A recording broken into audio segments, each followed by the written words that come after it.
Boa noite a todos e todas. Bem-vindos e bem-vindas à nossa tela dialógica 2, que tem um título bem, bem legal, da nossa tríplice hélice, educação, pandemia e tecnologias múltiplos sentidos. Eu vou contar um pouquinho para vocês de onde nasceu a ideia dessa tela dialógica, para depois introduzir os nossos convidados, convidadas. Então, umas palavrinhas sobre como é que nasceu essa tela, como é que a nossa ideia virou essa tela dialógica. Então, essa tela ela nasceu em uma das reuniões do nosso grupo de pesquisa, o Combase, quando nós já havíamos começado a falar sobre o EPED, mas naquela altura nós havíamos recém concluído a discussão de um texto, de um livro, sobre filosofia da tecnologia. Dito assim, filosofia da tecnologia parece uma coisa longínqua, distante da realidade das pessoas, não é? Dito assim, parece mesmo. A teoria bebe na realidade, mas muitas vezes ela se distancia dessa realidade. Mas, no fundo, essa teoria ela pede uma prática. Nós, do nosso grupo, com base na UFRN, nós somos muito críticos em relação às tecnologias modernas. Principalmente quando essa tecnologia moderna ela é vista como sozinha, salvadora dos problemas da humanidade, ou então aquela tecnologia que aumenta o consumismo, aquela tecnologia que exclui. E nós estamos assistindo várias questões que envolvem a exclusão digital, por exemplo, neste momento de pandemia no nosso país. E no nosso grupo, nós também nos perguntamos sobre outras formas de apropriação das tecnologias digitais, formas de apropriação democráticas. Exemplos, né? Pensamos em exemplos.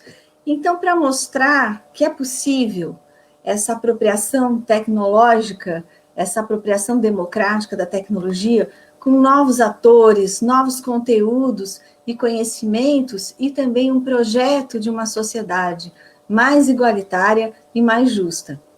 Então, nós quisemos quebrar esse muro invisível da universidade e olhar para as práticas, para as vivências e para as experiências, e propor um diálogo com pessoas que, como nós, estão travando lutas em outros espaços de saber e de poder.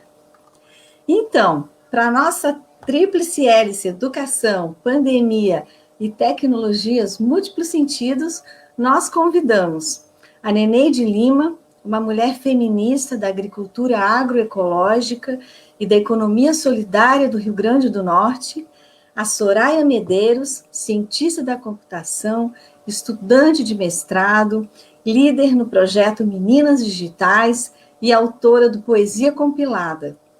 Convidamos também o Aldino Vilão, que é estudante de História, jovem paulista com lugar de fala e de luta na periferia de São Paulo e como youtuber. Nós queremos conhecer as experiências e vivências de vocês, Neneide, Aldino e Soraya. Então, agora, nós vamos ter uma fala de cada um dos nossos convidados, convidadas, e vamos ter também a interação com o público que está nos assistindo pelo Facebook. Eu vou fazer agora uma pequena apresentação, uma brevíssima apresentação da Neneide, porque todos esses nossos convidados mereceriam uma apresentação longa, mas nós temos um tempo aqui para as falas e tudo mais. E vou apresentar, então, colocar algumas coisas aqui sobre a Neneide, e ela fica com a gente para a sua fala, junto com a intérprete, e depois eu chamo de volta os nossos outros convidados, a Soraya e o Aldinho. Então, sobre a Neneide, eu não vou fazer uma apresentação convencional, até já falei para o pessoal no nosso grupo do WhatsApp que eu não faria isso. Então, é o seguinte, Neneide Lima nos diz sobre a pandemia, abre aspas, no assentamento, na comunidade, não é essa história individual que a gente tem no urbano, de cada um na sua casa. Aqui não é um muro que separa as pessoas da visão, a gente tem cerca de vara, de arame, vê gente toda hora. É uma comunidade. Um vem buscar as frutas na casa da outra. Ainda tem contato. Não é um isolamento total. Com a pandemia, abre aspas, se a gente não tivesse a auto-organização que a gente tem, pensando nas mulheres, para fazer um volume de comercialização, a gente não estaria vendendo nada. Isoladamente, ninguém vai a canto nenhum. Então, a auto-organização é muito importante para essa sobrevivência. Então, Neneide, nós queremos conhecer essa tua vivência, essa tua experiência com as tecnologias digitais, antes, depois da pandemia. Agora, a voz é tua. Boa noite, né, a todos e todas. É impressionante, assim, como esse processo de pandemia e essa vivência, ela muda a nossa realidade, né, a realidade da humanidade, a realidade das pessoas. Imagina eu aqui, né, dialogando com pessoas onde eu jamais poderia estar utilizando essas tecnologias se fosse há tempos atrás, né, onde nem saber ligar um computador.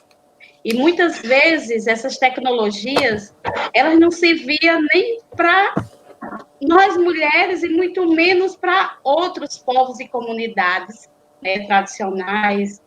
Por quê? Porque elas não foram feitas para a gente.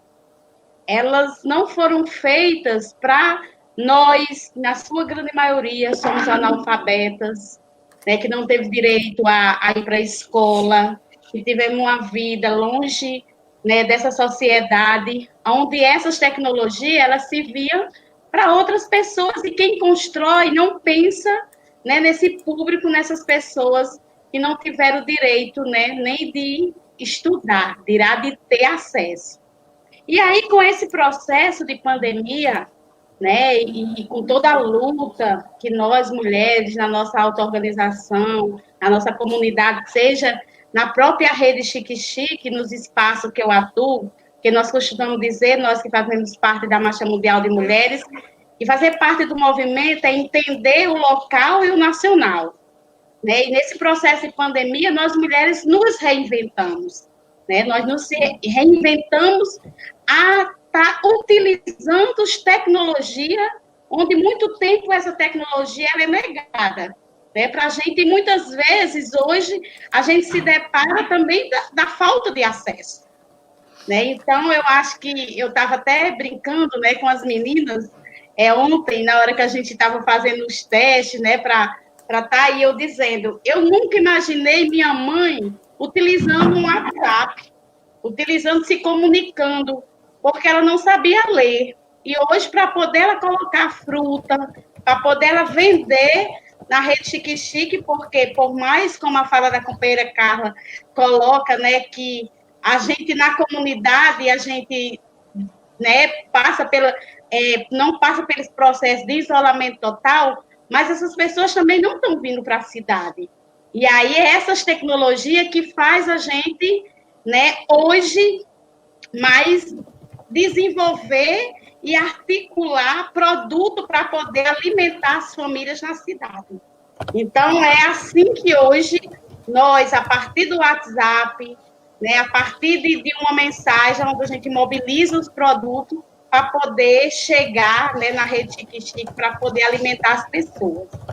E hoje, assim, sistematicamente, a gente vem utilizando nessas tecnologias devido a esse processo que nós vivemos de pandemia.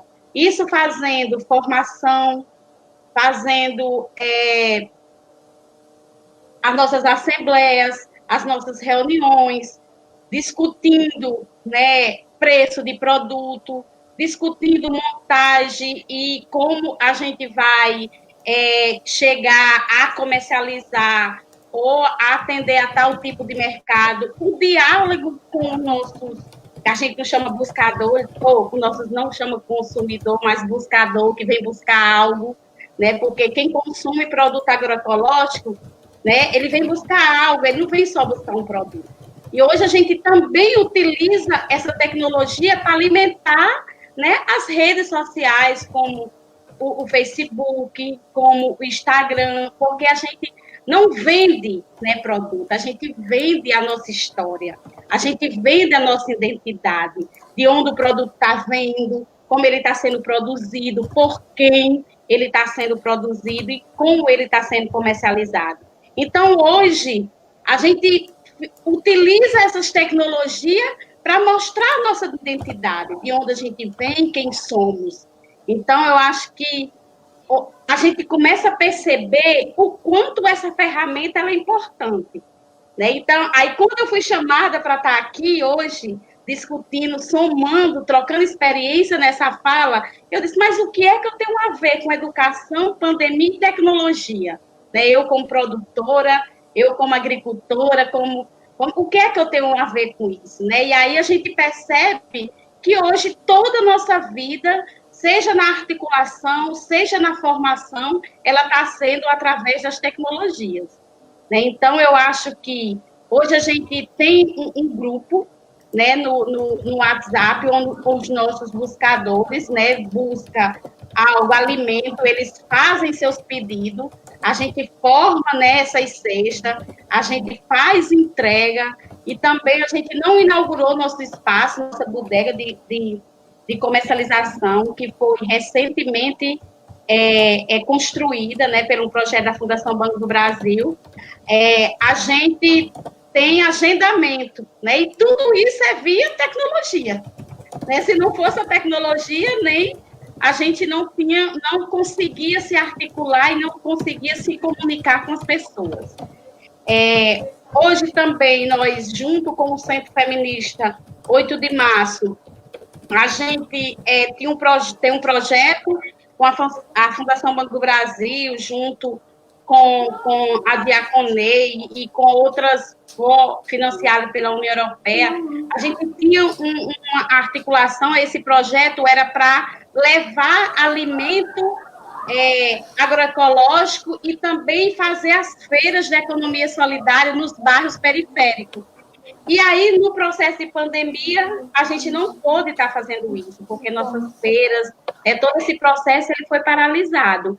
E aí a gente criou uma caravana feminista da economia solidária virtual, onde a gente está fazendo formação, capacitação e também tem a loja, né, virtual, onde as pessoas podem estar comprando os produtos das mulheres, o produto da economia solidária. Além disso, né, a gente utiliza também as tecnologias para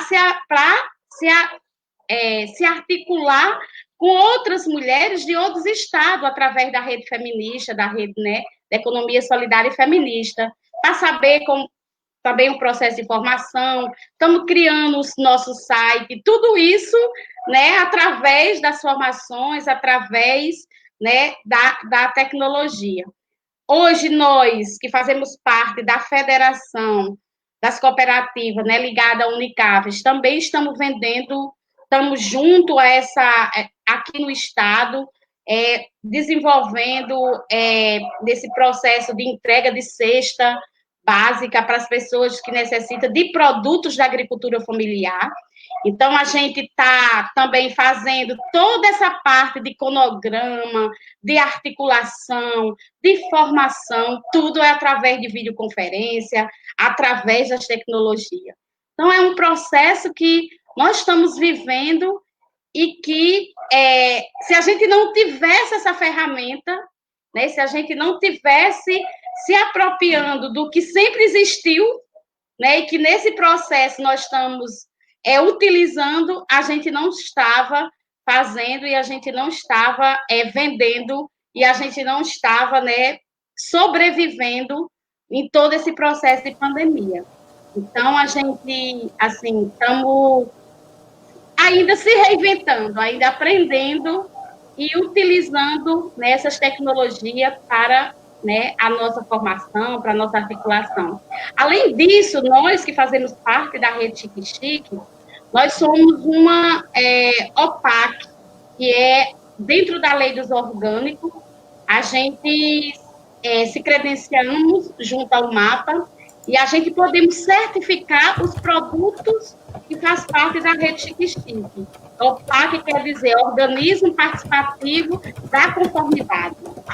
E aí, hoje o MAPA, junto conosco e outros SPGs que existem no Brasil e fora do Brasil, também aceita essa atividade de remota, né, de você poder estar lá na comunidade, não fazer a de pares, que a gente chama que essa certificação de pares é quando a gente utiliza, né, intercâmbio de conhecimento, onde a gente junta vários produtores e produtoras, e hoje a gente está utilizando mais essas atividades, né, remota, que é mais de verificação de como está aqui a área, as pessoas fazem vídeo, as pessoas mostram como é que está sendo produzido, o que está sendo colhendo, mostra sua área de produção. Então, para a gente, né, hoje está muito importante e essa ferramenta está muito importante para a gente realmente mostrar para a sociedade e discutir para a gente mesmo, né, para nosso processo de auto-organização.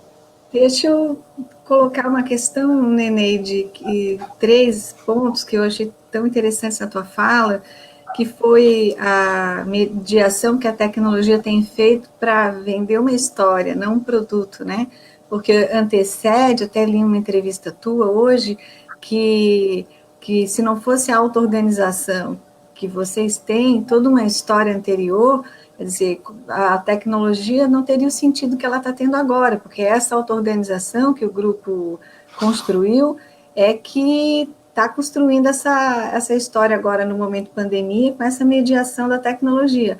A outra coisa que me chamou a atenção também foi a questão do acesso, né? Inclusive, ontem no nosso teste, até tu tinhas falado sobre essa questão do acesso, né? Quanto que a gente vê também que a tecnologia exclui e o quanto que o acesso a ela é muito difícil, às vezes, em determinados espaços, né, sociais. Ontem tu falaste sobre isso e acho que hoje tu falaste um pouquinho sobre isso também, a importância do acesso para essa articulação democrática. Eu costumo dizer que, diferentemente de outras histórias e outras coisas que a gente escuta, a própria gripe que houve há tempos atrás, né, que em outra década, em outro tempo, as pessoas sofriam mais que hoje, nessa época. Por quê? Porque hoje, a gente vive esse processo de auto-organização. A gente vive hoje, principalmente nós mulheres, que fomos excluídas desse processo, era da cozinha para dentro. Né? A gente não ocupava esse espaço da sala, esse espaço a gente costuma dizer, rural de fora, né, da porteira. Então, eu acho que, se não fosse esse trabalho, essa afirmação e a importância, porque, assim, nós não fomos educadas e nós não fomos preparadas nem para falar em público e nem para usar essas tecnologias. Então, se não fosse esse processo de auto-organização que nós vivemos, né, recente, através da Marcha Mundial de Mulheres, através do movimento feminista, seja do movimento da economia solidária, se a gente não tivesse uma rede chique-chique, que tem a transparência, que tem a democracia, que a gente discute coisa em conjunto, ligar um instrumento desse, estar falando coisas, as pessoas não acreditavam. Né? Então, a tecnologia, esse acesso é importante, ela serve, mas porque existem relações antes. Porque existia um processo democrático de transparência, né, vamos dizer, para mostrar para as pessoas que o que a gente está fazendo de longe é a mesma coisa que a gente tivesse perto. Então, eu acho que esse processo, essa afirmação, é muito importante, que hoje a gente vivemos outra realidade. Quando você falou outra coisa, que foi o quê? Não estou ouvindo.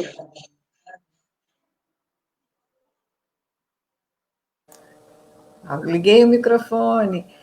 Da articulação democrática, mas acho que tu acabaste falando um pouquinho sobre isso, e tem uma interação bacana aqui no Facebook, pessoal dizendo boa noite, a Lili, o Lutemberg e a Letícia Carvalho, falando o seguinte, Neneide, um recado para ti. Neneide, uma vantagem das tecnologias digitais é poder conhecer pessoas como você. Eu que agradeço. Isso também tem interagido assim bastante. A gente tem assistido muitos debates, a gente tem interagido bastante com outros estados, em outras formações. Eu acho que trocado mais experiência. E eu costumo dizer que também hoje a gente aprendeu que a pessoa que está, isso que eu ontem até comentei isso, ver minha mãe participando de uma atividade, de uma assembleia, junto, né, numa videoconferência, né, numa assembleia assim como é que a gente chama? Foi muito Numa importante. assembleia, numa reunião, numa live.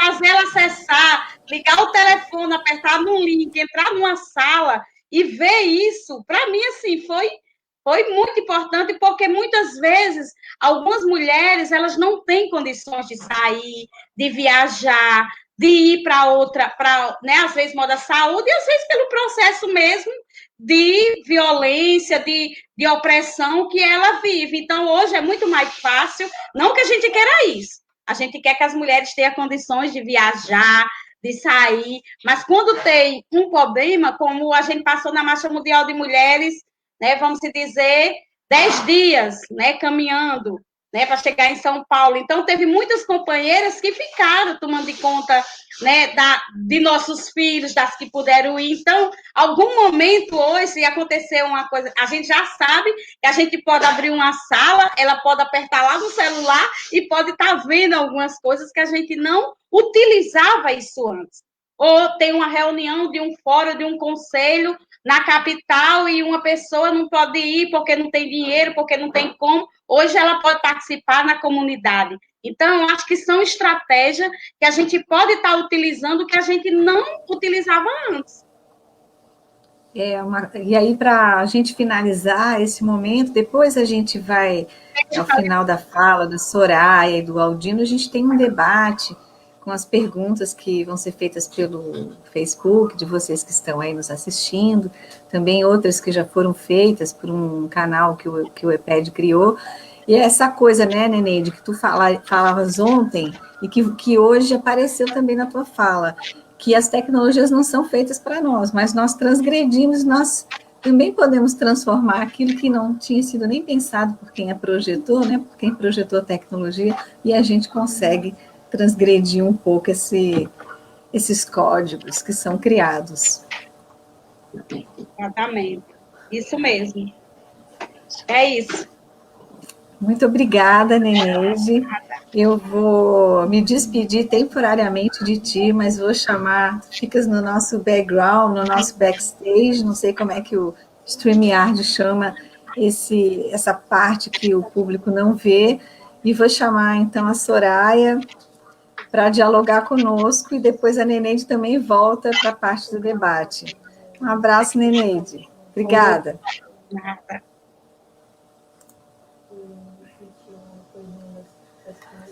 Olá, Soraya. Oi, Carla, boa noite a todos. Boa noite, Soraya. Então, a apropriação democrática da tecnologia também passa, como a Neneide já falou, já nos brindou com isso, pela desconstrução das desigualdades de gênero. E na desconstrução das desigualdades de gênero também nas áreas científicas e tecnológicas. E dentro desse espaço das relações de gênero na computação, habita a Soraya, para mudar atitudes que ela considera desiguais e até mesmo machistas. Ela não usa armas, ela usa poesia. Então, diz a Soraya, algoritmos não são apenas sequências de passos programadas por pessoas, são projetos de vida, pensamentos palpáveis, a imaginação que vibra, interpreta. Aí tem 2 letras, 2 barras, e ela escreve, executa. Então, executa, Soraya. É isso mesmo. Carla acabou de ler um trecho do Manifesto Literário Poesia Compilada, que foi um projeto que iniciou comigo logo quando eu entrei no IFRN, né, quando eu comecei a fazer meu técnico de informática, que eu aprendi o que eram os algoritmos, e como eu já escrevia poemas, eu acabei juntando essas duas áreas, porque eu achava e sempre achei muito parecido, e sempre vi que dava para me comunicar com as pessoas também por meio de algoritmos poemas. E aí, nesse meio tempo, acabou surgindo a ideia do nome, né, Poesia Compilada, de trabalhar com esses algoritmos. E durante meu ensino médio, eu passei por várias transformações no âmbito das discussões sobre o que é algoritmo, o que é ser mulher em computação, o que é pesquisar em computação e como é que o feminismo se junta e se mistura tudo isso. Eu conheci o feminismo mesmo de ler Simone de Beauvoir, de ler teóricas que discutiam na área sobre gênero em 2013 para 2014. E a partir daí eu comecei a questionar sobre o meu espaço, sobre o que estava acontecendo, que eu só tinha professores homens lecionando as disciplinas técnicas. E não era o mesmo que acontecia nas disciplinas propedêuticas de história, sociologia, a gente já tinha essa diversidade. E aí eu comecei a ver que isso não era um cenário apenas do meu campus, lá em Caicó, né, do IFRN. E que isso era um cenário que se repetia não só com os professores em sala, mas os pesquisadores e as pessoas que trabalhavam em empresas, desenvolvendo sistemas, softwares, automatizando, enfim, dando consultorias. E a partir desse momento eu comecei a pesquisar sobre mulheres em TI, sobre como é que se dava essa relação, se existia alguma discussão do campo sociológico também. Eu acabei, à época, sendo monitora de sociologia, da sociologia do trabalho e de sociologia lá no campus de Caicó. E a gente tinha muito essas discussões, né, sobre o questionar a pessoa que trabalha com computação, sobre o que ela estava gerando, tanto do ponto de vista ético, quanto do ponto de vista de impacto social.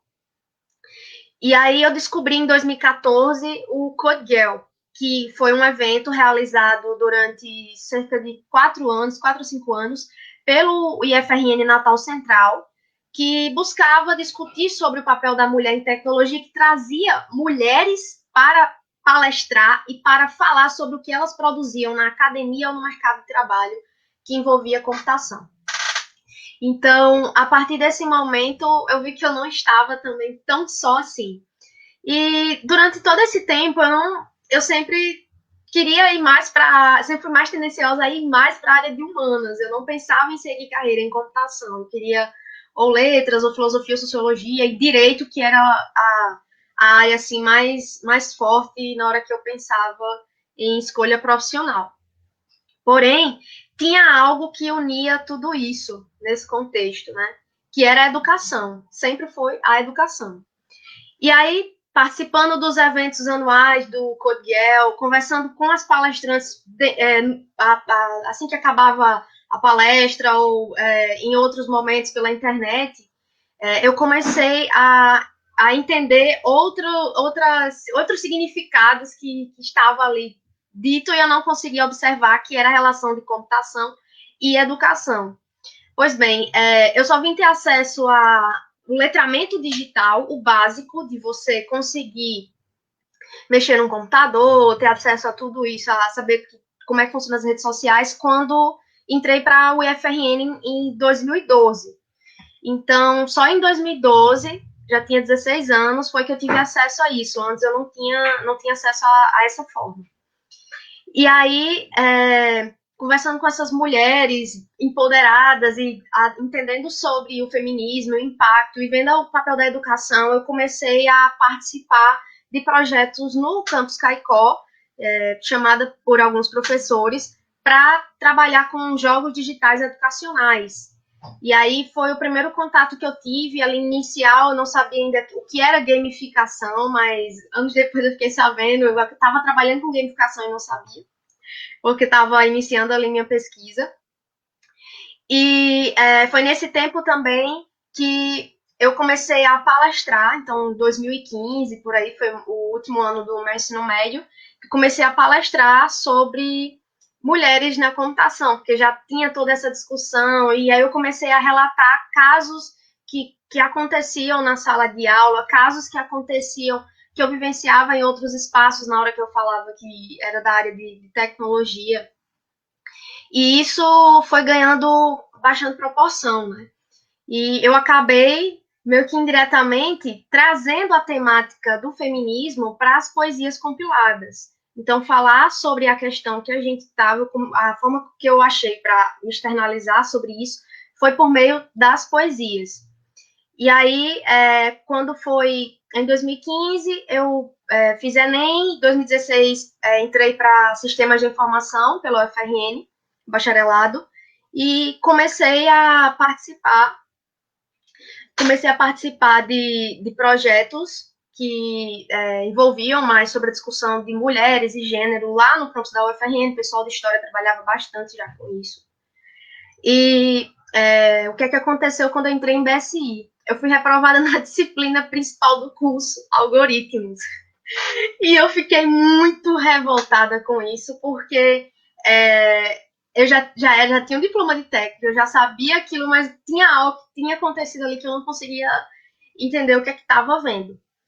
E aí eu passei o recesso de 2016, do primeiro ao segundo semestre, trabalhando e tentando ver na literatura o que é que as pessoas estavam falando sobre essa dificuldade de algoritmos, porque eu descobri que dos 20 alunos matriculados na disciplina, no componente curricular, 16 tinham sido reprovados direto, e outros 2 tinham ido para recuperação também, mas também não passaram.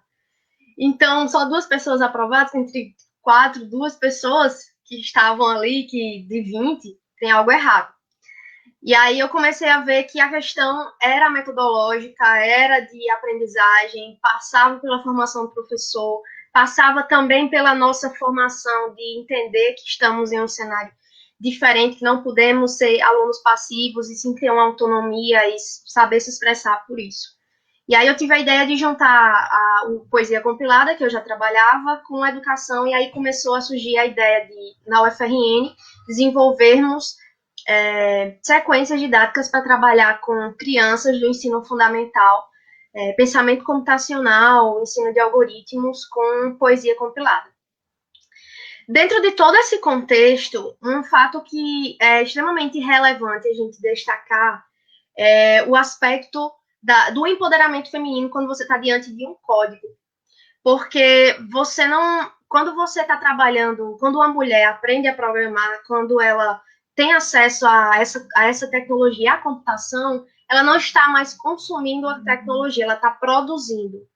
Então, ela está produzindo o site dela para vender os produtos que a Neneide da agricultura familiar, se ela quiser. Ela vai estar vendendo o artesanato dela, e ela pode criar uma rede social, e ela pode dialogar com outras mulheres desse ciclo, e ela pode trabalhar também esse conceito com os homens que estão ao redor dela, que podem parar de dizer assim, nossa, mas você programa, mesmo a pessoa tendo 2 diplomas na área de computação, a pessoa ainda chega assim, nossa, mas você não só escreve artigo? Nossa, mas você programa? Então, tipo, mudar o tipo de pergunta para qual a linguagem que você programa, ao invés de perguntar para uma pessoa que é formada na área de sistemas de informação, de ciência da computação, se ela programa.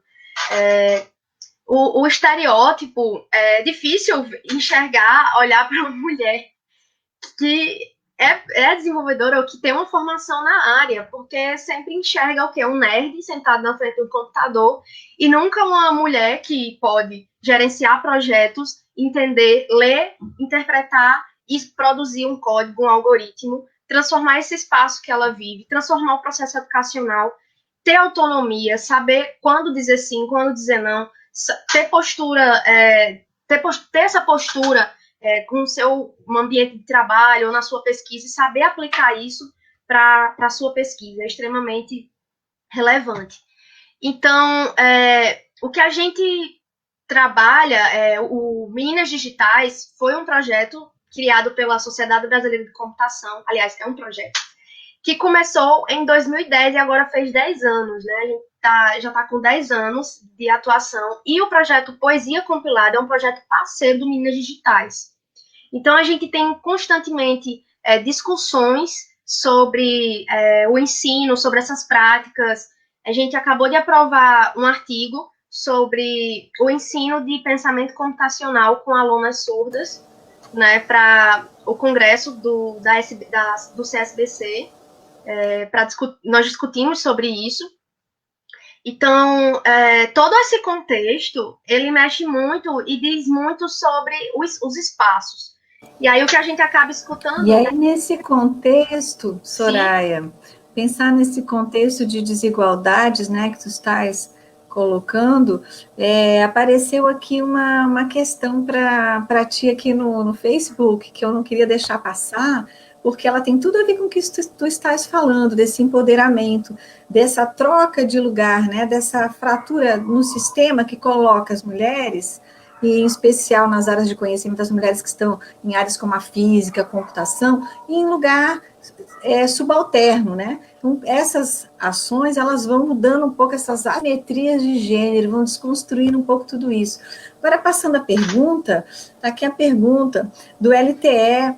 Gostaria de saber da Soraya Roberta se ela já passou por alguma situação em que observasse claramente um preconceito por ela ser mulher na área da computação. Por exemplo, uma seleção de bolsa ou alguma outra questão relacionada. Eu tenho vários relatos assim, que você fica... Meu Deus, mas isso partiu de uma pessoa que tem um doutorado, isso partiu de uma pessoa que reflete, que está no ambiente da universidade, sim, partiu. Um dos relatos, assim, que à época eu fiquei muito mal mesmo, eu pensei quase que em largar a área, porque foi muito assombroso, assim, eu estava apresentando um projeto de conclusão de uma disciplina, e aí esse projeto, ele trabalhava com a parte técnica, então eu tinha que desenvolver alguma coisa. E aí, lá pelas tantas, a pessoa que me fez a pergunta, né, o que estava ali como professor no momento, disse assim, tem certeza que você conseguiu desenvolver isso mesmo ou foi seu namorado, que é da área de computação? Como é que você me prova que você fez isso mesmo?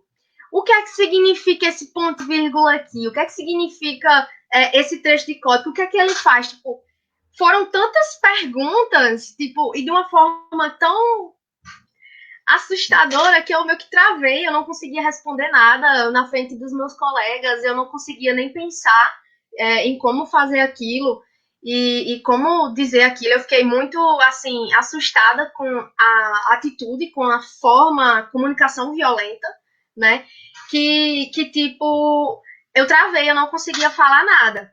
E aí, por causa disso, eu fiquei com uma nota baixa e eu tive que passar por uma outra recuperação, mas aí na recuperação eu consegui uma das notas mais altas, embora nas provas eu já viesse demonstrando conhecimento que tinha construído durante o componente curricular, mas isso, por aquela questão de eu não ter respondido, aquilo já foi um momento de, não, você não está apta. E colegas que não fizeram 10% do que eu consegui implementar no sistema tiraram nota máxima. Mas como é que você vai argumentar que está ali passando por uma coisa se quem está ali na frente é um homem? E um homem da área de computação.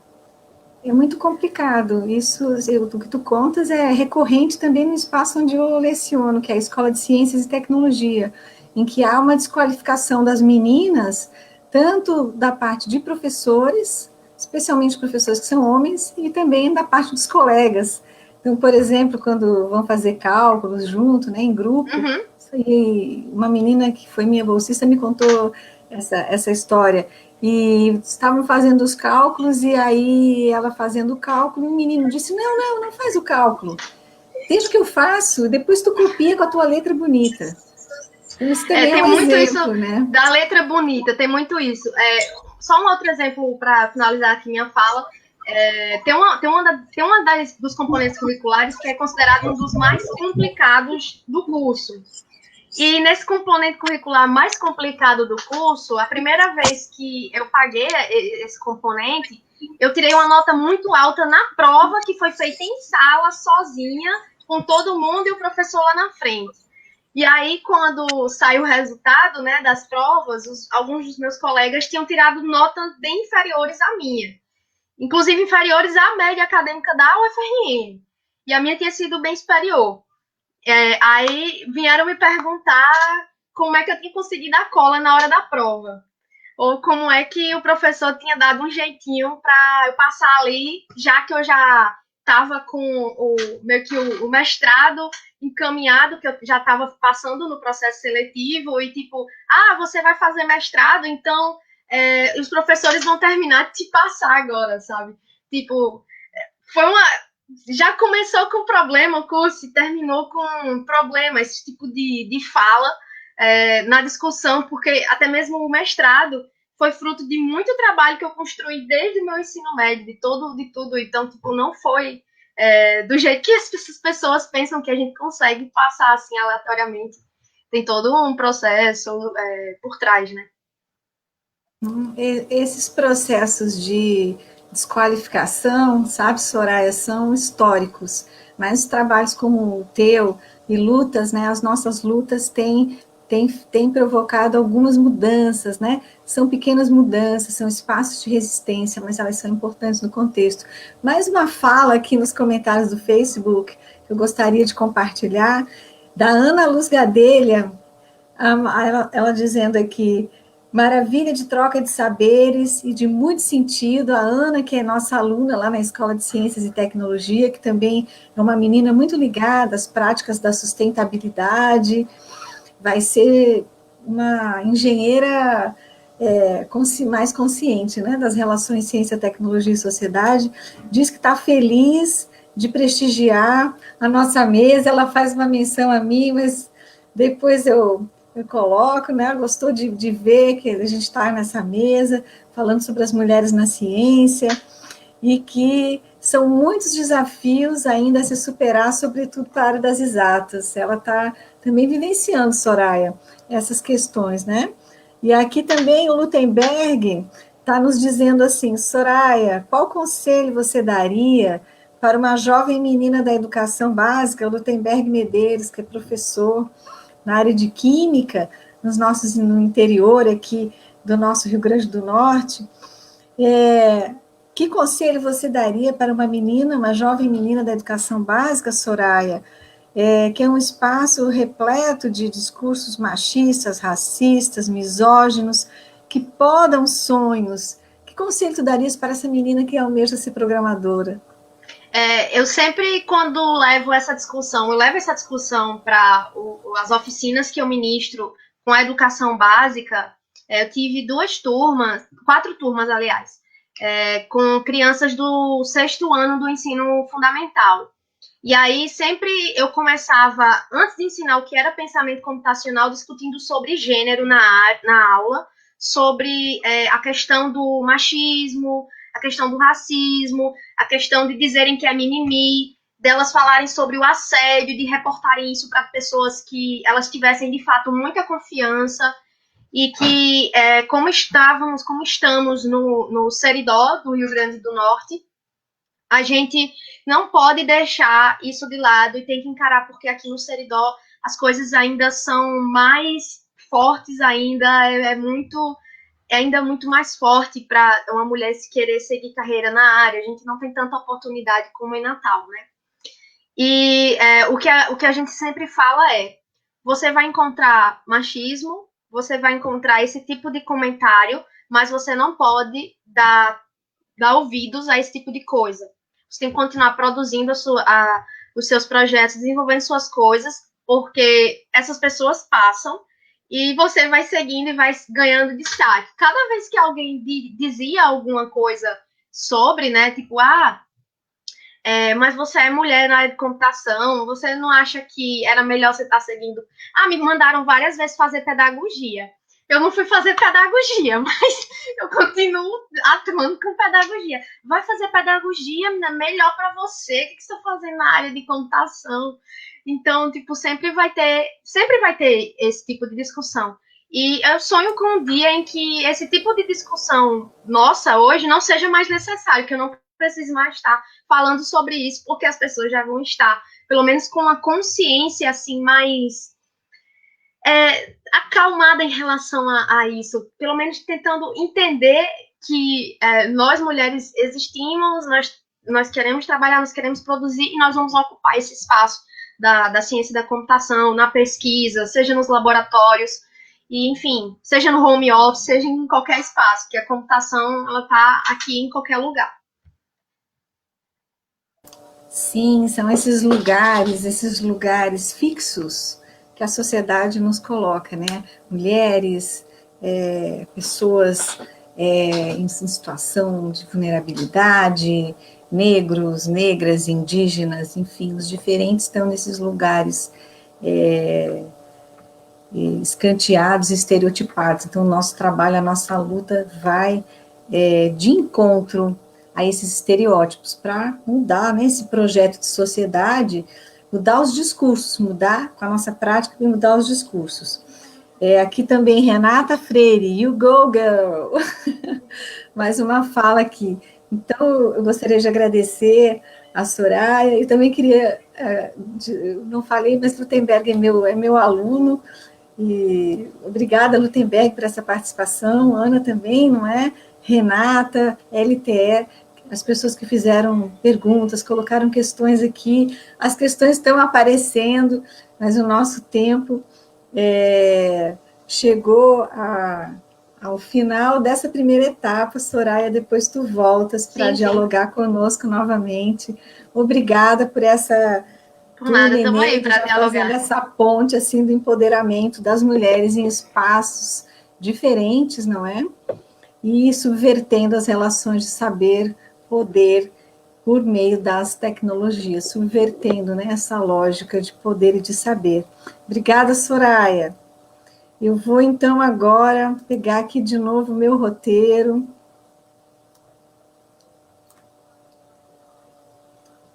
Para chamar o Aldino.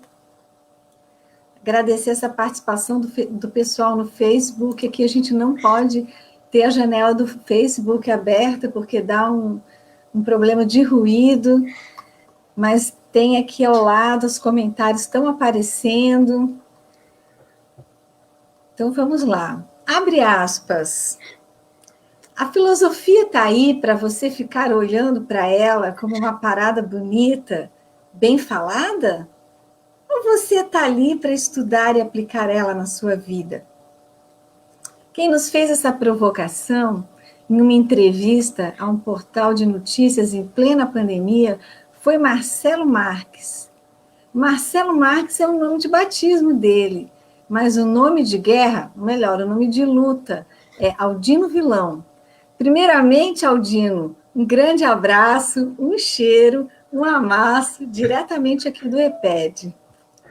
Opa, primeiramente, forte abraço, cheiro amasso também, diretamente aqui do 019, interior de São Paulo, Aldino Vilão aqui na voz. Muito boa noite, professora Carla, a intérprete Mariana, todo mundo que está aqui com a gente, quem está nos assistindo aí. Como ela disse, né, meu nome de batismo é Marcelo Marques, também conhecido com vulgo, né, vulgo Aldino Vilão aí na internet. Tem um canal aí que está com 104 mil inscritos, um dos maiores de filosofia aqui do Brasil, né, que eu faço a divulgação da filosofia, né, só que eu não faço de forma acadêmica, né, não de forma academicista, né, eu pego a filosofia e troco ideia, tá ligado? Como eu sou aqui do interior de São Paulo, sou do gueto, sou da favela, da quebrada, tá ligado? Vocês vão me ver, eu falo muita gíria, tanto que, tipo assim, se eu falar alguma coisa que alguém não entendeu, ou se a senhora, a professora, não entender, pode me interromper e perguntar o que significa, porque às vezes as gírias paulistas é meio complicado de se entender, mas é o nosso dialeto aqui da quebrada, tá ligado? E eu tento trazer a filosofia nessa linguagem, tento fazer essa conexão, pegando alguns autores que eu gosto, alguns autores que eu já estudei, alguns que eu estou estudando. Mas o engraçado é, né, eu não curso filosofia em si, eu curso história, mas sou um entusiasta da filosofia. E eu comecei na filosofia, né, em 2016, quando eu estava no segundo ano de ensino médio. Comecei por Nietzsche, comecei com os dois pés na porta, metendo louco. Eu li o Nascimento da Tragédia e o Crepúsculo dos Ídolos. Depois eu li Camus, o Mito de Sísifo, e assim foi Descartes, foi São Tomás de Aquino, Aristóteles, enfim. E eu tinha um canal no YouTube desde 2016, há muito tempo. Só que eu não fazia vídeo de filosofia, nem de sociologia, nem nada. Era vídeo de comédia, descontraído. Até que um dia, né, nessa pandemia aí, eu tive a ideia, eu falei, mano, por que eu não faço vídeo sobre Karl Marx, né? Os meus amigos, os caras, muita gente fala de Marx, muita gente fala, mas ninguém entende, ninguém nunca leu o manifesto, nunca leu o Capital, nunca leu nada, nenhum artigo sobre ele. E o pessoal comenta bastante, fala assim, mano, eu tive Marx na universidade, tô tendo agora, né, na historiografia, né, tudo, ou a contribuição do materialismo histórico, enfim. E eu falei, mano, eu vou gravar um vídeo explicando Karl Marx em gírias paulistas, sendo que o título do vídeo tá com mais de 250 mil visualizações, traduzindo Karl Marx para gírias paulistas, onde eu pego e falo lá, não, é tudo nosso, o que não for nosso nós toma, vamos resumir o comunismo nisso, tá ligado? É o sentimento revolucionário, é tudo nosso, que não for nosso nós toma, aí eu explico a relação de mais-valia, do proletariado, com os donos do meio de produção, com o produto, com a produção em si. E eu postei esse vídeo, ele deu uma bombada, tá ligado? Tipo, a galera curtiu, começou, eu falei, cara, mano, não era muito normal, tipo, pegou bastante visualização. Aí passou 2 dias, aí eu lancei o Fenômeno, que até então é o vídeo mais acessado do canal, tá quase 300 mil views, que é o Nietzsche, famoso rouba-brisa. Esse vídeo, o Henry Bugalho fez vídeo sobre isso. O Karnal, quando eu tive com o Karnal, que eu fiz uma live com ele recentemente, deu risada do título. O Pondé também, outro filósofo que eu tive com ele, a gente fez live junto, ele comentou, ele deu muita risada, ele falou, cara, primeira vez que eu vejo alguma pessoa retitular o Nietzsche, né? O pessoal fala que ele é o anticristo, o pessoal fala que ele é isso, que ele é aquilo, mas é a primeira vez que eu vi alguém colocando o título de rouba-brisa. E ali no vídeo eu explico, né, o conceito de niilismo, o conceito de eterno retorno, o super-homem, a relação da ética do escravo que ele traz. E aí foi que foi, né? Aí eu trouxe vários outros, né? Eu trouxe Platão, com o Mito da Caverna, o Mito da Caverna para Becos e Vielas, trouxe Spinoza, que eu acho que Spinoza foi um dos vídeos mais importantes do canal, sabe?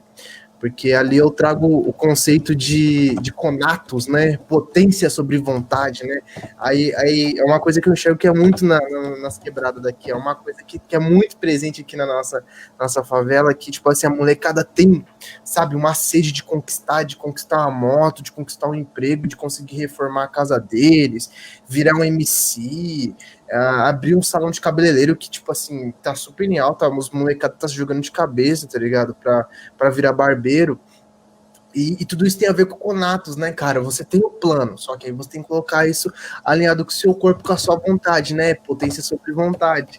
Aí eu pego todos esses elementos, tal, toda a teoria, o de certo, e traduzo, tipo, numa conversa como se eu estivesse na minha rodinha de amigo, como se eu estivesse cortando o cabelo, que inclusive o último vídeo que eu postei foi explicando a crítica da razão pura do Kant, que é um dos livros mais difíceis de filosofia, enquanto eu tava cortando o cabelo com o meu barbeiro Luan, e eu dissertei, né, o a priori, posteriori, juízo sintético, juízo sintético, o outro eu sempre esqueço,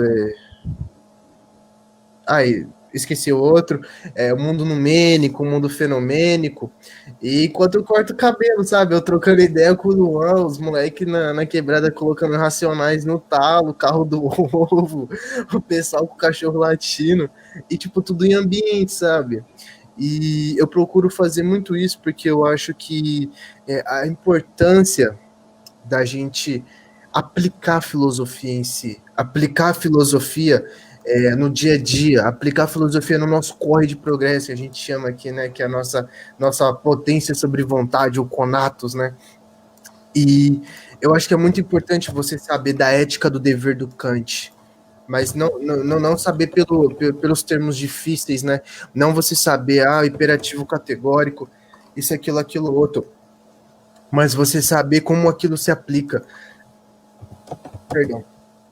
Você saber como que aquilo está presente no seu dia a dia. E eu pego todos esses conceitos. Quer ver? O São Tomás de Aquino também já fiz. Então, eu tento explorar o máximo que eu posso desses filósofos e trazer exemplos com aplicabilidade, exemplos que a molecada consiga colocar em prática, que a molecada consiga se identificar, né? E eu também tenho muito professor, né, que é seguidor meu, muito professor que gosta dos meus vídeos. Alguns professores veio e falou, mano, eu passei seu vídeo em sala de aula, eu consegui desenrolar a matéria, o pessoal entendeu a matéria, o pessoal gostou, meus alunos estão sendo seus inscritos, os meus alunos são seus alunos porque você está me ajudando a ensinar. E eu tenho tido um respaldo muito bacana, né? Muito bacana sobre isso. E a minha luta é para isso, é para democratizar a filosofia, é para tirar daquele âmbito elitista, é para tirar a filosofia de todo aquele academicismo, de todo aquele ornamento, de todo aquele pedestal que colocaram na filosofia, que para você entender filosofia você tem que ser monge, tem que ser sábio, tem que ser isso, aquilo, outro. Não é nada a ver, cara. Para entender filosofia é só você conseguir interpretar a realidade. E, obviamente, eu tenho recebido muita crítica também. Tem a galera academicista que me critica, tem a galera que, não sei, não gosta muito de mim e fala várias coisas. Mas eu acho engraçado porque, assim, essa galera que critica tal, essa galera não tem muito conhecimento na área.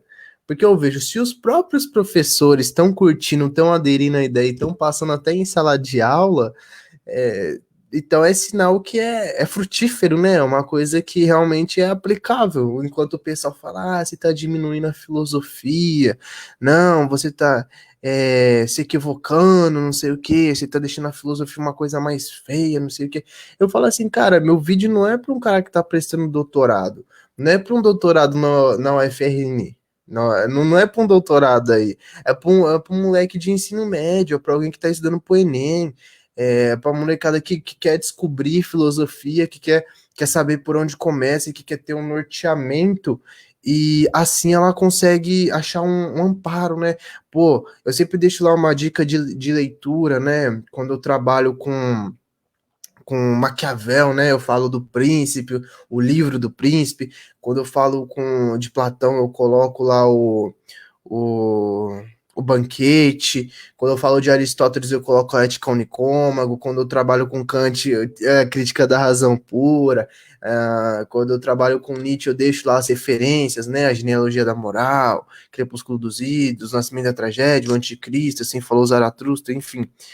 E eu tento dar esse incentivo pra galera ler, pra galera descobrir, tanto que o que eu mais tenho na minha DM do Instagram, do Twitter, nos meu privado, é a molecada falando assim, cara, eu não gostava de filosofia, mas por causa do seu vídeo eu baixei um PDF, comecei a ler, comecei a entender, e eu gostei, sabe? A molecada falando, mano, eu sempre quis entender filosofia, mas eu nunca consegui, e você tem me ajudado, você tem me auxiliado nessa jornada, e é muito gratificante para mim, sabe?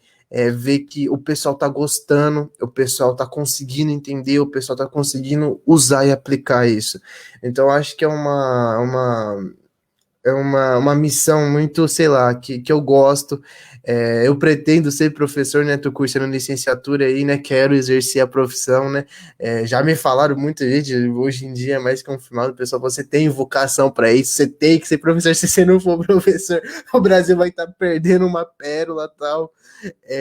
Mas eu amo ensinar, eu amo passar o que eu tenho, né? Passar o conhecimento, que eu acho que é a única coisa realmente valiosa que a gente tem na nossa vida, né? Que é uma coisa metafísica, não é uma coisa que pode ser roubada, não pode ser queimada, não pode ser perdida. Conhecimento é conhecimento. Então, eu dou o que eu tenho, né? Para poder ajudar as pessoas. Então, perguntaram aqui tu já respondeste, o pessoal queria saber se era licenciatura ou bacharelado, e aí tu já falaste dessa tua vontade, né, de ser professor, tá, como se diz, né, tá bombando aqui os comments do Facebook, já estás ganhando inscritos no canal, o pessoal se inscrevendo no teu canal, indo lá olhar acho que foi Letícia que falou, amando os títulos dos vídeos do Aldino, Aristóteles para o Morro, o pote de sorvete com feijão de John Locke, Bauman de copão na mão em uma sociedade líquida. Mesmo que ela está dizendo aqui que mesmo quem criticar que vai assistir, né? Que é uma proposta bem transgressora alternativa. Também a Ana está dizendo aqui, Aldino, que interessante teu trampo, um salve da ZO de Natal, que é a Zona Oeste de Natal, e parabenizando pelo trabalho, dizendo que estamos aí na luta, tá? Também aqui algumas perguntas que a gente vai deixar, né, para a parte do debate. O Aldino tem mais um tempinho aí para colocar algumas questões se quiser, e depois a gente vai fazer perguntas aqui, tem mais um tempinho de diálogo daí com os três juntos, né? Tem alguns tópicos que eu queria colocar, né, dar uma explicação assim para o pessoal, né, que é acerca da democratização do conhecimento, né, em específico da filosofia e o porquê que eu trabalho na filosofia em si, não na sociologia ou na história, por enquanto, né, por enquanto, vai sair no canal ainda, mas já tem planos para sair os vídeos de história. Mas por que a filosofia e o porquê democratizar o conhecimento da filosofia? Porque se veja bem, a filosofia dessas três áreas, né, da humanas aí, entre ciências sociais, que é sociologia, história e filosofia, é a que ficou mais no campo elitista. É que, tipo assim, se perdeu e não houve um resgate para a população. Porque você veja bem, a sociologia ela já é trabalhada na quebrada, na favela, desde a década de 90, né, com Racionais. O- os álbuns do Racionais é sociologia pura. Aquilo, cara, são obras não escritas, são obras faladas, mas são obras de sociologia, sem a menor sombra de dúvida. A história também, através da cultura da favela, do rap, do funk, das rodas culturais, com a consciência histórica, né, a pauta do debate, né, da dívida histórica, de muita coisa tem chegado na favela também, muita coisa no âmbito da história tem chegado e muito forte. Mas a filosofia não. A filosofia se manteve restrita, né? Se manteve lá imaculada, se manteve intocada, se manteve lá no pedestal da, do elitismo, do academicismo. Por quê? Porque a filosofia, para você entender, né? Para você pegar lá a crítica da razão pura do Kant. O próprio Kant já diz que aquele lá é um livro difícil, que lá é um livro complicado. E ele foi escrito no alemão arcaico, não foi escrito no português. Quando houve a tradução para o português, cara, são muitos termos difíceis, é uma linha de raciocínio complicada de ser seguida, é uma coisa muito difícil para você compreender. Então, a galera da periferia, a galera da quebrada, que é pouco letrada, que não, às vezes também não teve acesso a uma educação de qualidade, se houve educação no caso, né? Eu pego o exemplo, a minha própria mãe não terminou o ensino médio, a minha avó não fez escola, e você pega essa galera que vem de periferia, mano. Como que essa galera vai entender a crítica da razão pura? Como que essa galera vai entender o nascimento da tragédia? Como que a galera da minha geração, por mais que hoje tenha acesso a uma escola pública, alguma coisa ou outra, mas é meio precarizado, é meio complicado. Eu mesmo no ensino médio tive meio ano de filosofia só, praticamente, meio ano de filosofia decente, né? Que foi realmente um exercício filosófico, que realmente houve foi instigado o pensamento filosófico, o exercício, né? Investigativo, o debate, porque um ano e meio a gente passou só copiando texto, o outro ano não houve nada. E a, a escola pública tá assim, como que essa galera vai conseguir é, ir prestar um Enem e cair questão sobre a Suma Teológica, como foi o meu caso? Quando eu prestei Enem, caiu São Tomás de Aquino, a Suma Teológica, o Ente a Essência, caiu muitos desses livros, né? E eu não tinha lido, nunca nem tinha ouvido falar do título desses livros, tá ligado? E então a galera de escola pública da quebrada, mano, não tem norte para isso, não tem norteamento, não tem uma base para falar de filosofia. Fora todo esse aspecto que eu já falei, né, que a filosofia ela foi traduzida numa linguagem muito difícil para você ler, tipo assim, pra você pegar o livro e um dicionário do seu lado, para cada duas palavras você procurar uma no dicionário, sabe? E quem não tem quem não é bem letrado, quem não é cult, quem não sabe o português erudito, correto, como eles dizem, né? Pena muito na leitura. Por mais que até em livros mais introdutórios e básicos, como Ética Unicômago, Banquete, A República, enfim. E e o meu canal vem exatamente para isso, para suprir essa necessidade, para tentar, né? Não vou me colocar como o salvador da pátria, que eu não sou, não. O meu trabalho é um trabalho muito cru, muito pequeno ainda, é uma coisa. A gente bateu 100 mil inscritos agora, mas o pessoal tá gostando, tá se proliferando. Oi, meu Deus. Ai, proliferando, isso. Perdão, o termo confundiu um pouco. É, e o canal tá crescendo, tá se expandindo ainda, e eu tô com essas metas, né, de trazer a filosofia em si, o foco, poder trazer uma história, uma sociologia também. Eu tenho alguns parceiros do meu canal, meus amigos, né, o Chavoso da USP, a Laura Sabino, tem uma galera lá que a gente troca ideia, e o interessante de se analisar, né, é que a juventude se mobilizou, né, a juventude se mobilizou para tentar se ajudar, né, que você tem eu, tem o Chavoso, tem a Laura, tem o Vinão, tem o Josué, tem uma boa galera de quebrada que eu costumo dizer, a gente foi a curva, a gente foi o erro que o sistema nunca previu, né? A gente foi o erro do sistema onde a gente conseguiu entrar numa universidade, a gente conseguiu dar um passo adiante na nossa educação e a gente não foi seduzido pela academia, a gente conseguiu expor esse conhecimento, a gente conseguiu tirar da academia e trazer para a quebrada, né? A gente trazer isso de uma forma acessível para todo mundo. Então, o meu trabalho é basicamente isso, né? Tirar a filosofia de todo aquele pedestal elitista e trazer de uma forma mais apalpável, numa forma um pouco mais tranquila da rapaziadinha aí, entendeu? A rapaziadinha de 15, 17, até os 20 anos, a galera, até em graduação, o pessoal tá falando que eu tô ajudando, mas essa galera assim, a ter uma introdução e conhecer um pouco mais da filosofia de uma forma tranquila e calma. Ok, muito bom, muito legal. Nós agora vamos passar para nosso segundo momento. Obrigada, Aldino. Vamos passar para o nosso segundo momento, que com as perguntas que nós temos aqui nos comentários, perguntas também que já chegaram por um outro canal que o EPED criou, que é como um pré-evento, já, como se diz, né, nos desfiles de escola de samba, esquentando os tamborins. Então, nós temos uma pergunta aqui, que é a nossa primeira pergunta. Vou pegar aqui no meu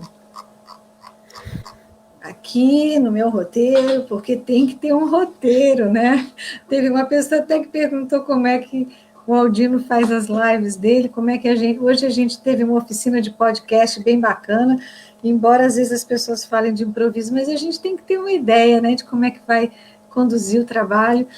Temos uma pergunta aqui que é para os três. É para a Neneide, é para o Aldino e para a Soraya. Que é a seguinte, é uma pergunta da Jane Ramos Marques de Farias. Ela é da Secretaria de Educação de Pernambuco.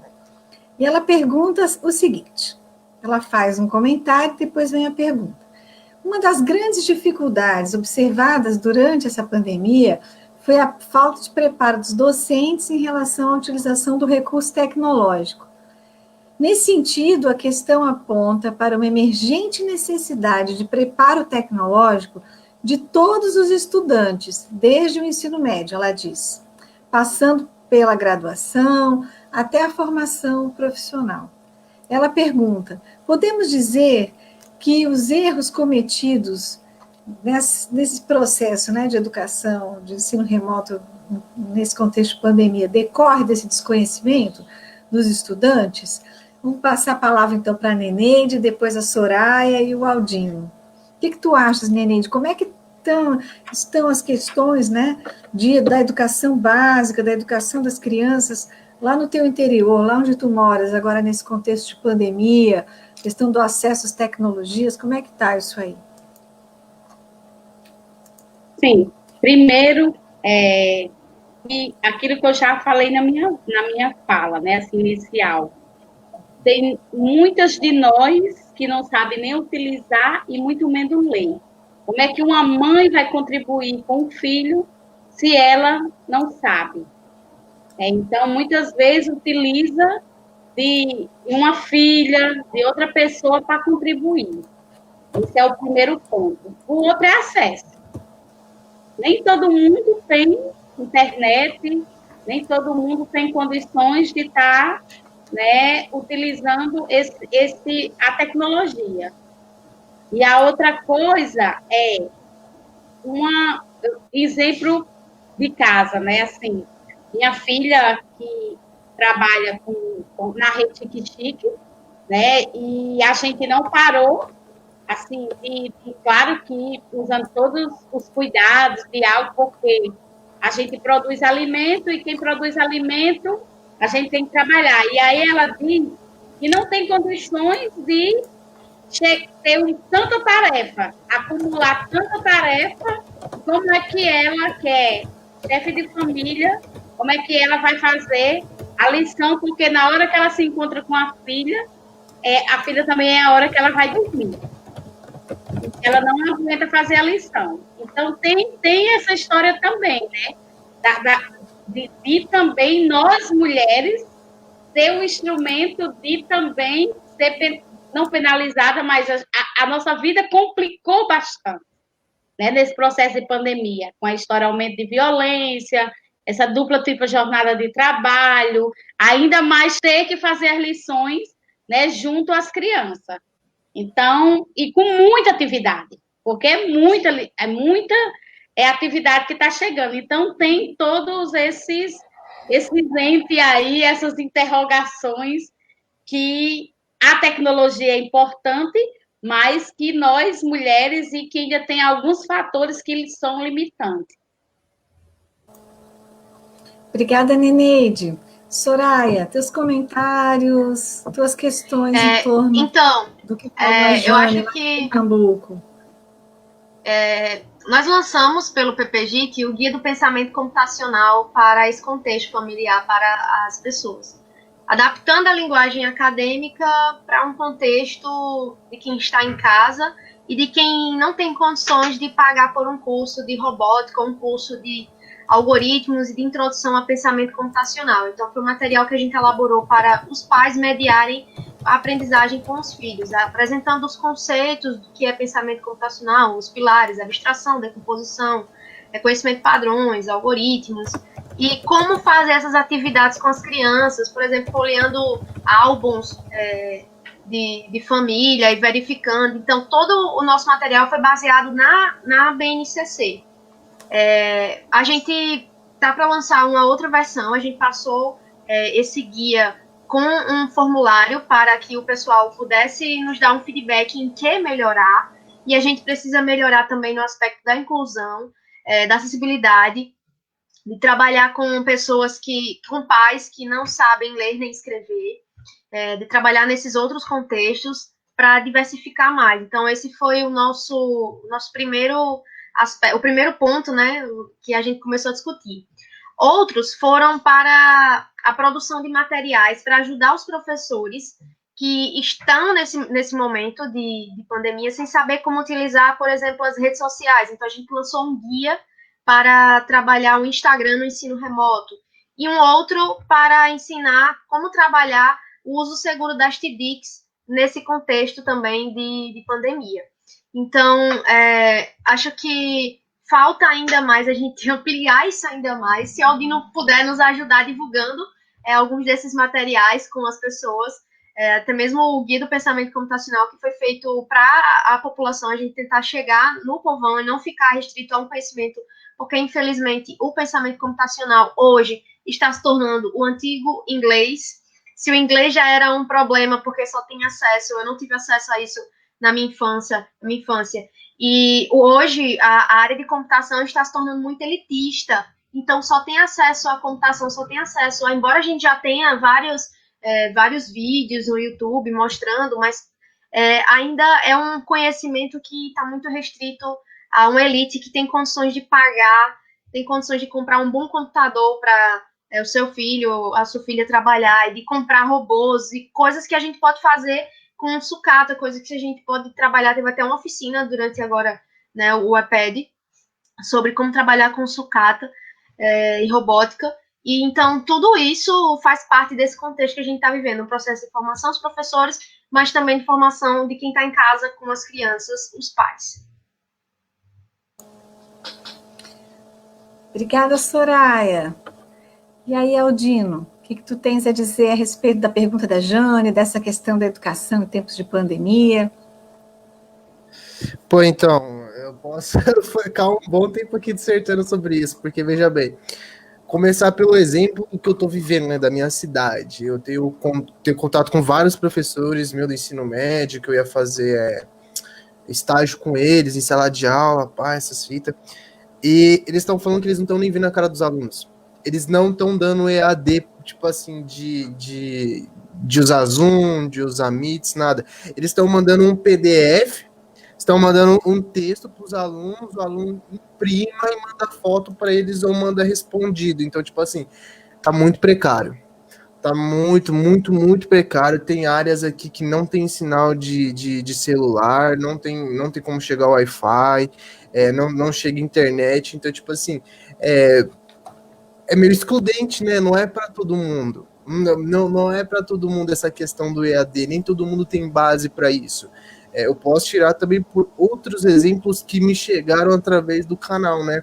A galera falando assim, mano, eu tava desanimado com EAD, não tava conseguindo entender, o material tava muito distante, não tava desenrolando, tava muito manjado, tava muito não sei o quê. Aí com o seu vídeo eu consegui desenrolar. Ou professores falam assim, cara, eu não tava conseguindo manter frequência dos meus alunos, não tava conseguindo desenvolver a matéria, mas com o seu vídeo conseguiu, o seu vídeo salvou o EAD, não sei o quê. Então, você vê que isso é uma larga escala muito grande.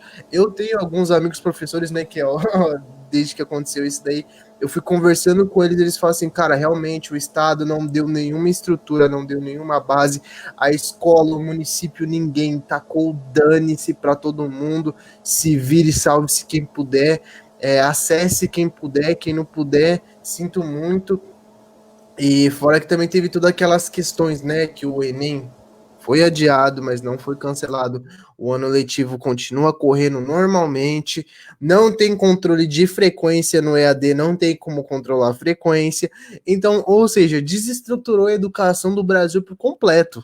Não tem o que fazer, desestruturou completo. Agora, escola particular, agora os boyzão, os caras que tá tendo aquela condição, tá pagando cursinho online, tá pagando a faculdade a escola tá totalmente estruturada no Zoom, no Meet, no Moodle, tá em todas as plataformas possíveis. Agora, a escola pública que não tinha nem papel higiênico no banheiro, que era o caso das escolas que eu estudei, vai ter condição de estruturar uma plataforma em AD online? Não vai, cara. Não há como. Essa pandemia veio e desmascarou toda a sucata que tá a educação do Brasil, desmascarou por completo. Porque vem um negócio desse e a molecada não aprende nada, a molecada vai ser passada à força, vai ter, a galera que tá no terceiro ensino médio não vai aprender nada, vai perder um ano letivo, não vai conseguir bater de frente com o Enem, não vai conseguir desenrolar um vestibular bom, com aproveitamento rentável em comparação aos boys que tá pagando um cursinho, essas coisas, né? Então tá muito distante, tá muito complicado.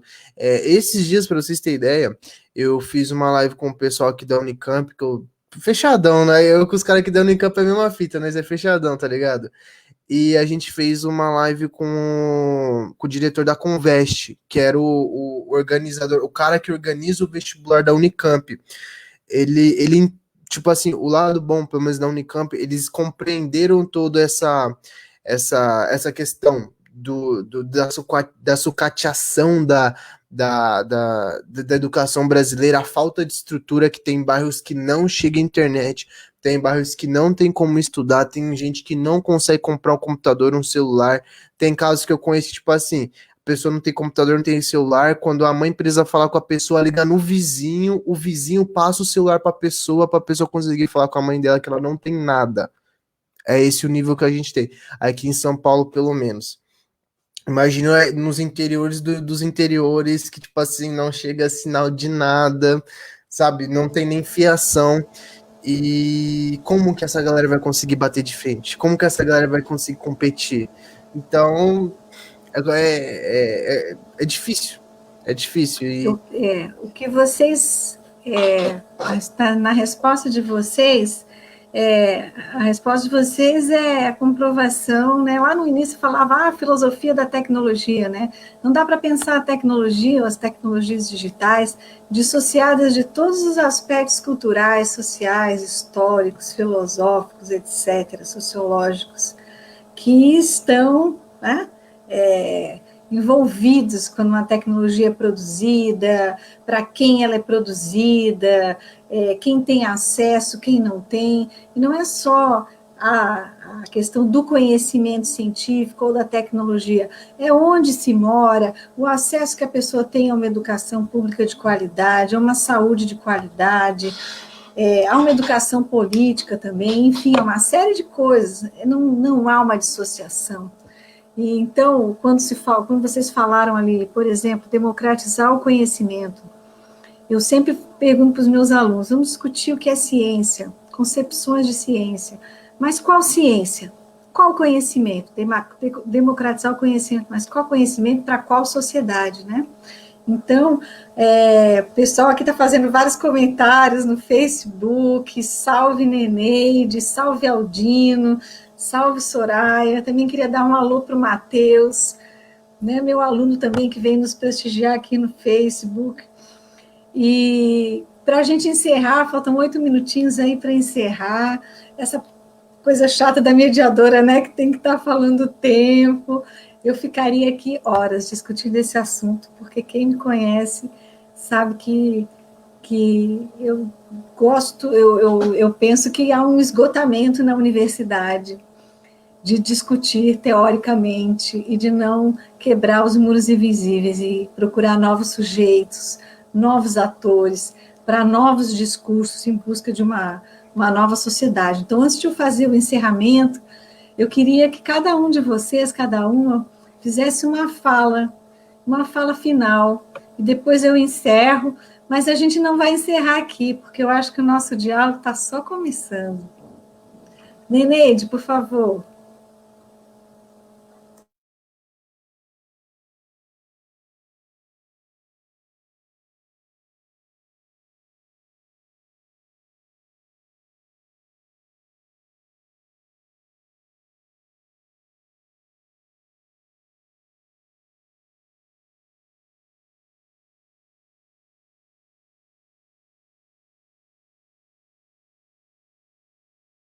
microfone. Ah, desculpa, gente. Só agradecer, né? Eu acho que sempre é muito importante, né? A gente estar vivendo e trocando experiência, né? Mundos diferentes, pessoas diferentes, mas quando a gente vai olhar, os problemas eles são iguais, né? Então eu acho que mudar essa história e fazer com que a tecnologia e fazer com que isso chegue a quem realmente precisa e comunicar é importante, né? Importante para que a gente possa construir um mundo novo, construir algo novo, né, para o futuro. Então, eu só quero agradecer esse momento que foi rico. Agora fui eu que esqueci o microfone aqui, porque eu fico teclando, anotando tudo, para não vazar o som para vocês, eu boto aqui no mute. E, Soraya, então, teu recado, Soraya, o teu arremate. Eu gostaria de agradecer, né, pelo espaço, dizer que a computação ela pode impactar muitas vidas, assim como ela impactou a minha, da minha família, que eu não tinha acesso a isso, mas foi graças ao Instituto Federal que se expandiu e que chegou hoje a 21 campos no estado do Rio Grande do Norte, que a gente teve acesso a esse conhecimento, que a gente está podendo mudar a realidade da região Seridó, a região semiárida nordestino, tão sofrida assim por questões do Estado que nos esquece, parece que a gente não existe.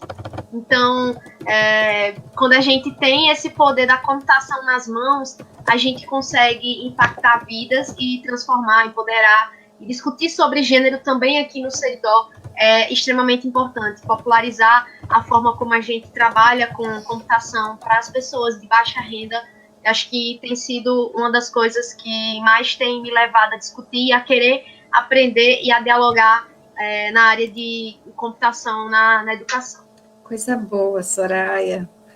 Eu também trabalho nessa área aí das relações de gênero em ciência e tecnologia, história da ciência e gênero, e é muito bom ver como as meninas da área têm se mobilizado nos últimos anos, mais do que as professoras, as jovens dessa área têm resgatado o movimento estudantil pelo lado do feminismo, pelo lado das relações de gênero. E isso é muito importante, porque muitas delas vão ser professoras no futuro. Então, a gente tem outros cenários, a gente tem uma utopia aí para acreditar. Aldino, teu arremate.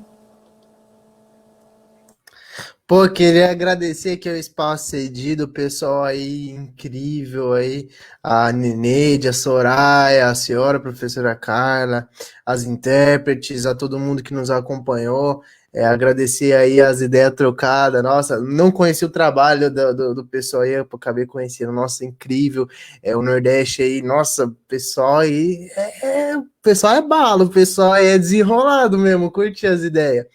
E, bom, agradecer aqui o espaço cedido, espero que o pessoal tenha curtido aí as ideias que eu desenrolei, a proposta, espero que eu possa ter esclarecido algumas coisas, ter contribuído também na questão da democratização do conhecimento, na questão do saber filosófico ser uma coisa prática, não só uma coisa teórica, né, não só aquele negócio que você lê no livro e fica só entre as linhas, mas é uma coisa que você coloca em prática no seu dia a dia, quando você está na rua, quando você está dentro de casa, em qualquer lugar. Então, espero que eu possa ter contribuído, espero que eu possa ter agregado aqui e agradeço muito aqui o espaço cedido. Bom, eu acho que nós vamos cravar em 1h30, hein? Nossa coordenadora geral deve estar nos assistindo. Aqui mais comentários. Aqui, acabei de iniciar a live. Tá vendo? Ela chegou. Pessoal curtindo aqui no Facebook, mandando coraçãozinho, carinhas e tudo. A coordenadora, posso encerrar, coordenadora? Daí tu falas. Gente, eu tinha que comentar essa mesa, que eu estava aqui embaixo, né, como é que chama? Eu também não sei como é que chama, eu estava escondido. É o backstage. Né? Eu quero agradecer essa mesa maravilhosa, essa mesa que marca a identidade do Encontro de Práticas Educativas Digitais, que é um encontro que quer mostrar que o empoderamento tecnológico pode nos levar a lugares que a gente jamais pôde imaginar, né? Então, é uma frase que a gente, Carlinha sabe, no nosso grupo de pesquisa com base, que é uma frase que é recorrente nos nossos debates, que é: a tecnologia não vai mudar, não vai salvar a educação, mas a educação pode salvar as tecnologias. Então, como o Neneide falou, né, imprimir a nossa identidade, imprimir as nossas necessidades, os nossos propósitos nas tecnologias. O Aldino com esse trabalho fantástico, fantástico. Eu não sei se a intérprete teve alguma dificuldade, né, de traduzir as gírias, né, do áudio, porque eu mesma teve algumas palavras que eu acho que eu precisava de legenda, viu, Aldino? Soraya, fabulosa, minha orientanda de mestrado em inovações e tecnologias educacionais. Não fui eu que chamei Soraya.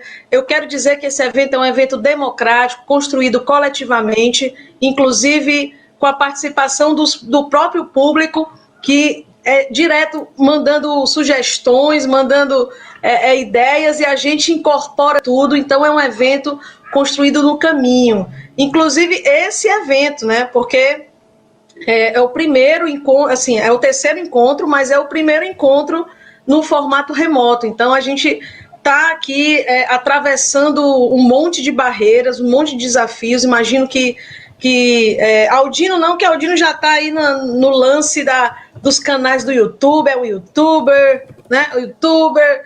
Mas é isso, gente. Acho que a gente tem que se apropriar. Aldino falou do Max, né? Eu me lembro que na minha defesa de mestrado, a banca perguntou assim, olha, pasmem, certo? Mas isso aconteceu na banca de mestrado, na banca de doutorado e na banca do concurso da UFRN. Perguntaram assim, olha, eu sinto que você tem assim uma ideia meio marxista, né? Você tem umas tendências marxistas, e como é que você vê isso? Como é que você relaciona isso com as tecnologias? Aí eu disse assim, olha, que eu saiba, Marx nunca foi contra as tecnologias. Pelo contrário, ele dizia, a gente tem que se apropriar do produto. O produto é também de quem produz, né? Então, se a gente tem que se apropriar do produto, quem é o produto? É a tecnologia. Então, a gente tem que se apropriar do produto e fazer valer a nossa expressão, o nosso pensamento, as nossas ideias e transformar a nossa realidade. Então, era sempre isso que eu respondia, deu certo, estou aqui na UFRN, colou, né? Colou o negócio aí, colou.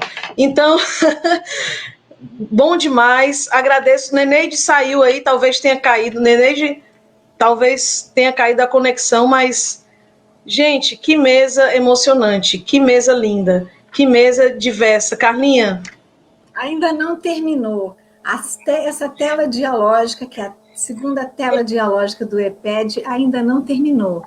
Eu também quero agradecer a todos e todas, agradecer o povo lindo do Combase pelo acolhimento, essa ideia transgressora e alternativa que nós estamos exercitando aqui no nosso evento, de fazer, de provocar esse diálogo verdadeiro com outras pessoas, né?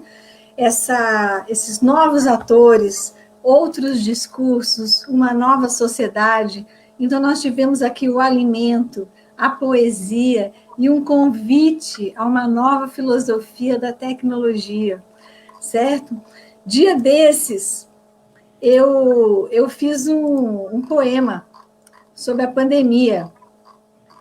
Eu estou procurando aqui, eu queria ler o poema sobre a pandemia. Não podia ter tema melhor, múltiplos sentidos.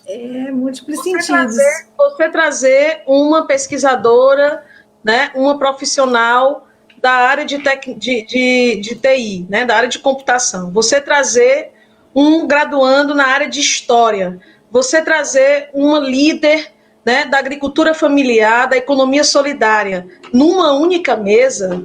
Gente, só o EPED para fazer um negócio desse. Só o Combase, que é o Grupo de Estudos e Pesquisas em Meios de Comunicação e Educação da UFRN, para fazer um babado desse. Então, assim, eu acho que é isso, é transgressor, é a gente dizer, as tecnologias é uma produção humana, então a gente tem que se apropriar delas e fazer valer a nossa expressão, o nosso pensamento e transformar a nossa realidade para melhor, né? Então, para encerrar, na verdade, não encerrar, para colocar algumas questões, alguma poesia a mais na nossa tela dialógica, para continuar o nosso diálogo. Pelas janelas assisto as pessoas exaustas da solidão pandêmica. Ela dá cabo da vida e distorce a morte. O essencial de cada um vaza pelos poros, enquanto os ruídos do cotidiano incomodam. Nas portas se encostam desejos, prosas e rezas. Ouvimos nossa própria voz. Nua, cantamos nossa prece, crua. Ser poeta torna tudo isso mais intenso. Valeu, pessoal. Tem mais EPED na área e no dia de amanhã. Muito obrigada. Valeu, pessoal. Valeu, Aldino. Valeu, Soraya. Neneide. Para onde é que, beijo. Muito obrigada foi também. Agora? Do mundo virtual e físico. Intérpretes, lindas, maravilhosas. Vocês são demais.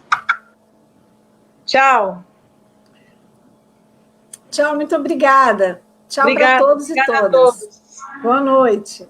Boa noite, foi lindo.